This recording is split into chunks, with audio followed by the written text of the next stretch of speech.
Box office దగ్గర Naveen Polishetty career లో biggest openings దిశగా దూసుకుపోతుంది లేటెస్ట్ మూవీ అనగనగా ఒక రాజు సినిమా. భారీ పోటీలో రిలీజ్ అయినప్పటికీ కూడా ఆడియన్స్ లో మంచి క్రేజ్ సినిమా మీద నెలకొనడంతో ఓపెనింగ్స్ అదిరిపోతున్నాయని చెప్పవచ్చు. ప్రీమియర్స్ తో ఓవర్సీస్ లో ఎక్సలెంట్ స్టార్ట్ ను సొంతం చేసుకున్న సినిమా తెలుగు రాష్ట్రాలలో గంటకు 8,000 నుండి 10,000 రేంజ్ టికెట్ సేల్స్ తో దుమ్ము దుమారం లేపుతూ దూసుకుపోతూ ఉంది.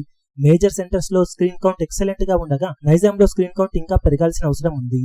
సిటీలలో పల్లెటూర్లలో మంచి బుకింగ్స్ సొంతమవుతున్నా సిటీలలో మేజర్ ప్లెక్సెస్ లో మాత్రం షోలు ఇంకా ఇంక్రీజ్ అవ్వాల్సి ఉంది. ఓవరాల్ గా బాక్సాఫీస్ దగ్గర సినిమా తొలి రోజు బుకింగ్స్ ప్రకారం చూసుకుంటే తెలుగు రాష్ట్రాలలో అవలీలగా 4.5 కోట్ల రేంజ్ షేర్ అందుకునే ఛాన్సెస్ ఉండగా ఫైనల్ లెక్కలు కనుక బాగుంటే 5 కోట్ల మార్కు వైపు కూడా వెళ్లే అవుట్లెట్ ఛాన్స్ సినిమాకు ఉంది. అంతకన్నా మించే అద్భుతాలు కూడా సాధించవచ్చు కానీ ఇతర సినిమాలకు ఎంతవరకు షో కౌంట్ వెళ్తుందనే దానిపై ఇది డిపెండ్ అయి ఉంటుంది. ఇక Karnataka, rest of India, overseas లలో మంచి జోరును చూపెడుతూ ఉన్న సినిమా తొలి రోజు వరల్డ్ వైడ్ గా బాక్సాఫీస్ దగ్గర అవలీలగా 8 కోట్ల నుండి ఆ పైన షేర్ ను సాధించే ఛాన్సెస్ ఉన్నాయని చెప్పవచ్చు. ఫైనల్ ఆఫ్లైన్ టికెట్ సేల్స్ లెక్కలను బట్టి ఈ లెక్క ఇంకా ఎంతవరకు ముందుకు వెళ్తుందనేది చెప్పగలం.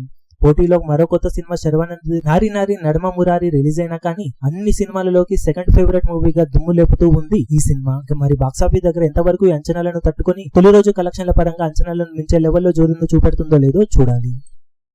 ఈ వీడియో మీకు నచ్చినట్లయితే లైక్ చేయండి, షేర్ చేయండి, ఛానల్ ను సబ్స్క్రైబ్ చేయడం మాత్రం మరవకండి. ఏ చిన్న అప్డేట్ ను మిస్ అవ్వకూడదు అనుకుంటే బెల్ ఐకాన్ ను ప్రెస్ చేయండి.